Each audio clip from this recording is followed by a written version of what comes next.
Assalomu alaykum hurmatli kuzatuvchilar.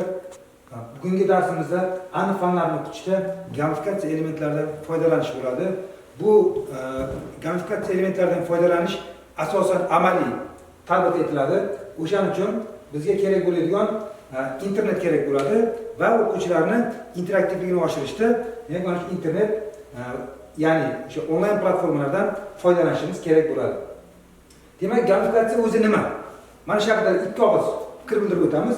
Gamifikatsiya bu o'quv jarayonini o'yin mexanizmlari va elementlari qo'shib, o'quvchilarni faollashtirib va ularning qiziqishini orttirishdan iborat bo'ladi. Ana endi gamifikatsiyani nima uchun bizga gamifikatsiya kerak? Demak, birinchi passivlikni kamaytiradi, motivatsiyani oshiradi, o'quv jarayonini qiziqarli qiladi, bilimlarni mustahkamlashga yordam beradi, hamkorlik va raqobatni rivojlantiradi. Gamifikatsiyaning asosiy xususiyatlari: birinchi, vazifalarni bajarish uchun ball berish, ya'ni balli tizim.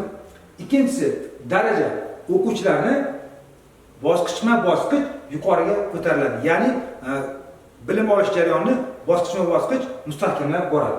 Keyingisi esa yutuqlarni belgilar yoki sertifikatlar orqali e'tirof etadi. Keyingisi, o'quvchilar o'z natijalarini boshqalar bilan solishtirib, demak, harakatga keladi. Keyingisi, topshiriqlarni sarguzasht shaklida beriladi. Har qanday jarayonning bir qancha yutuqlari bo'lgan kabi, bu gamifikatsiyaning ham bir qancha kamchiliklari bor ekan. Ustozlar vaqt va tayyorgarlik talab etadi. Texnologiyaga bog'liq bo'ladi. O'quvchilar orasida notekis ishtirok, ya'ni bir aktiv, bir passiv qatnashishi mumkin bo'ladi. Motivatsiya faqat mukofotga bog'lanib qoladi. Mavzudan chalish ehtimoli biroz bor. Barcha mavzularga mos kelmasligi bu gamifikatsiyamizning kamchiliklaridan iborat bo'ladi. Matematika ko'p hollarda o'quvchilar uchun quruq formulalar va murakkab amallar sifatida qabul qilinadi.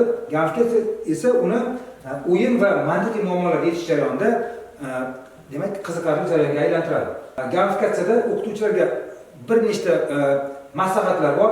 Ya'ni vaqtni aniq belgilash uchun taymerdan foydalanish kerak bo'ladi.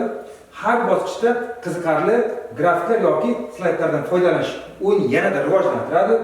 Rag'batlantirishda faqat g'oliblar emas, hamma ishtirokchini e'tirof etish kerak bo'ladi. Gamifikatsiyada bir qancha platformalar bor. Kahoot yoki Quizmaker yoki Ice Cream Quizmaker, shunga o'xshash bir qancha platformalar bor.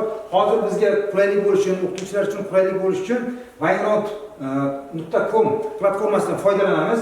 Bu uchun biz internet sahifalariga wineround.com tugmasini bosish orqali, demak, xuddi mana shunday sahifaga ega bo'lamiz. Bu yerda wineroundda mana bu yerda bunga kirishimiz uchun birinchi navbatda elektron manzil kerak bo'ladi, ya'ni elektron pochta kerak bo'ladi. Elektron pochta orqali ro'yxatdan o'tamiz va mana bu yerda elektron pochta orqali kirganimizda o'zimizning ism yoki familiyamiz orqali davom etkazishimiz kerak bo'ladi. Test jarayonlarini yoki bo'lmasa mana bu yerda so'rayaptiki, bizdan bu asosan ingliz tilida bo'ladi.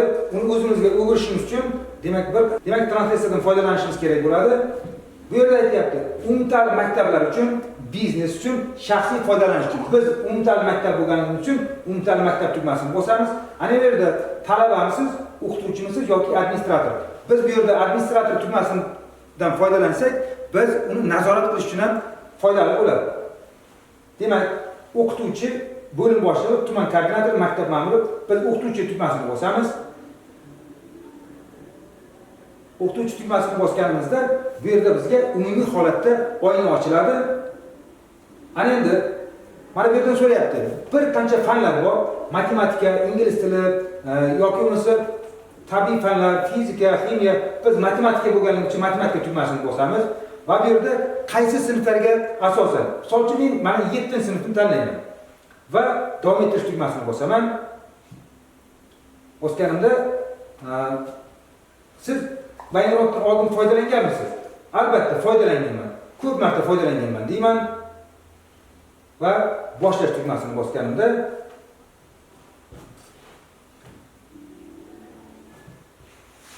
bizga bir qancha ko'rsatmalarni ko'rsatib o'tadi. Mana biz umumiy holatda foydalanish oynasiga ega bo'ldik. Ana endi bu yerda yaratish tugmasini bosamiz.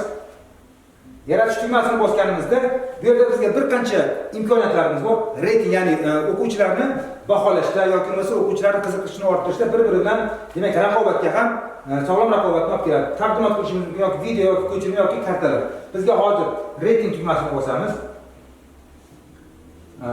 O'qituvchilarimizga shu narsa ma'lumki, testlar yaratayotganda yoki biron bir tarqatmalar yaratayotganda tayyor Word varianti yoki PDF variantidan foydalanish biroz muammoliroq bo'ladi. O'shaning uchun mana shu OneNote platformasini tanladim.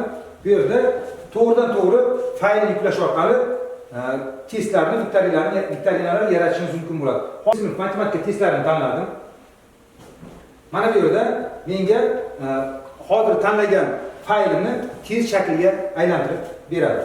Ana endi bu yerda bitta narsaga e'tibor berishimiz kerak bo'ladi ustozlar. Bu ingliz hamda rus tilida bo'lgani uchun platforma o'zbek tiliga biz o'zimiz savollarni o'zbek tilida chiqarish tugmasi bor. O'sha chiqarish tugmasida o'zimizga mos tilni tanlaymiz. Ya'ni o'zbek tilini tanlaymiz. O'zbek tilini tanladik. Endi biz yaratayotgan jarayon hammasi o'zbek tilida bo'ladi. Va Sardat viktorina mana savollarni bizga viktorina shaklida amalga oshiryapti. Bizga savollarni, demak, agarda bizga savol kerak bo'ladigan bo'lsa, mana bu yerda yana qo'shimcha savolimiz bo'lsa, добавить вопросni bosamiz, mana bu yerda savollar kiritiladi. E'tibor bergan bo'lsak, biz mana bu yerda qo'l bilan yoki bo'lmasa kiritib buni belgilaganimiz yo'q. O'zi avtomatik tarzda belgilangan fayldan o'zi topib to'g'ri javobni belgilab beryapti. Mana bu yerda ya'ni joriy etish tugmasi bor, yuqorida publikovat. Publikovat tugmasini bossak, mana viktorinaga nom beramiz, ya'ni testga nom beramiz. Demak, matematika.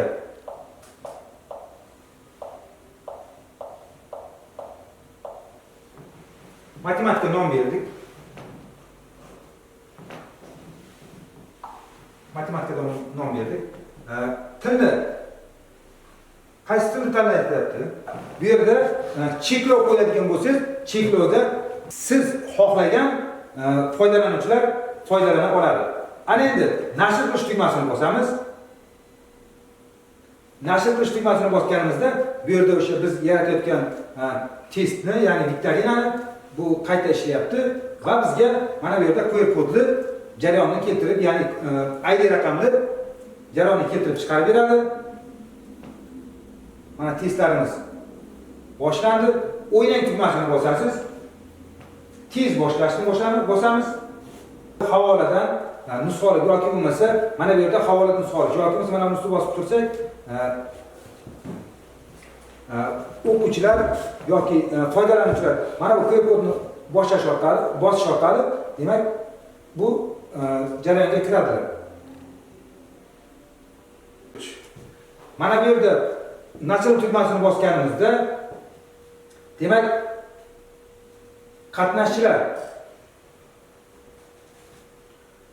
demak, bir qancha qatnashchilar, mana bu yerda qatnashchilar ko'rinib turibdi. Endi bu yerda o'sha testlarga javob berish, mana vопросni bossak, savollar chiqadi. Kim qaysi savolga javob berayotgani, demak, ko'rinib turadi. Mana ko'rgan bo'lsalaringiz, mana har bittasini qatnashchilarni, demak, foizini, ballini, har bitta kriteriyalarni e'tiborga berib, mana shunday viktorina tariqasida o'quvchilarni, demak, faolligini oshiradi, motivatsiyasini oshiradi va hokazo.